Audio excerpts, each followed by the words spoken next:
Welcome to Chapter 2. A clergyman. He raised his hat. I believe we are both going in the same direction, he said. Perhaps I may have the pleasure of escorting you. She thanked him. It is rather weird at night, she went on, and what with all the tales of ghosts and bogies that one hears from the country people, I've ended by being half afraid myself. I can understand your nervousness, he said, especially on a night like this.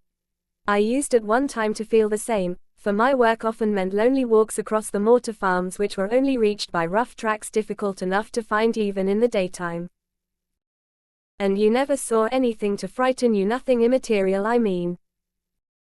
I can't really say that I did, but I had an experience 11 years ago which served as the turning point in my life, and since you seem to be now in much the same state of mind as I was then in, I will tell it you. The time of year was late September. I had been over to West Tondale to see an old woman who was dying, and then, just as I was about to start on my way home, word came to me of another of my parishioners who had been suddenly taken ill only that morning. It was after 7 when at last I started. A farmer saw me on my way, turning back when I reached the moor road. The sunset the previous evening had been one of the most lovely I ever remember seeing. The whole vault of heaven had been scattered with flakes of white cloud, tipped with rosy pink like the strewn petals of a full-blown rose. But that night all was changed. The sky was an absolutely dull slate color, except in one corner of the west where a thin rift showed the last saffron tint of the sullen sunset. As I walked, stiff and footsore, my spirits sank. It must have been the marked contrast between the two evenings, the one so lovely, so full of promise, the corn was still on in the fields spoiling for fine weather, the other so gloomy, so sad with all the dead weight of autumn and winter days to come. And then added to this sense of heavy depression came another different feeling which once surprised myself by recognizing as fear. I did not know why I was afraid. The moors lay on either side of me, unbroken except for a straggling line of turf shooting butts that stood within a stone's throw of the road.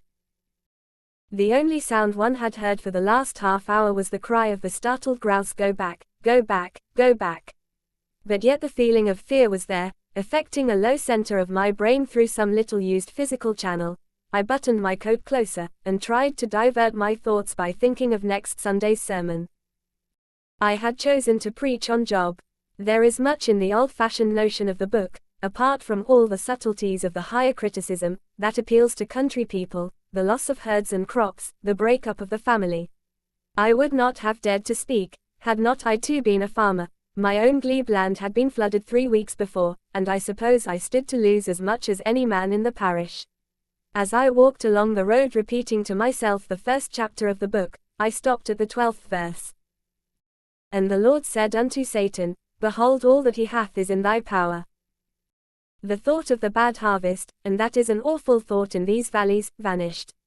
I seemed to gaze into an ocean of infinite darkness. I had often used, with the Sunday glibness of the tired priest, whose duty it is to preach 3 sermons in one day, the old simile of the chessboard. God and the devil were the players, and we were helping one side or the other. But until that night I had not thought of the possibility of my being only a pawn in the game, that God might throw away, that the game might be won.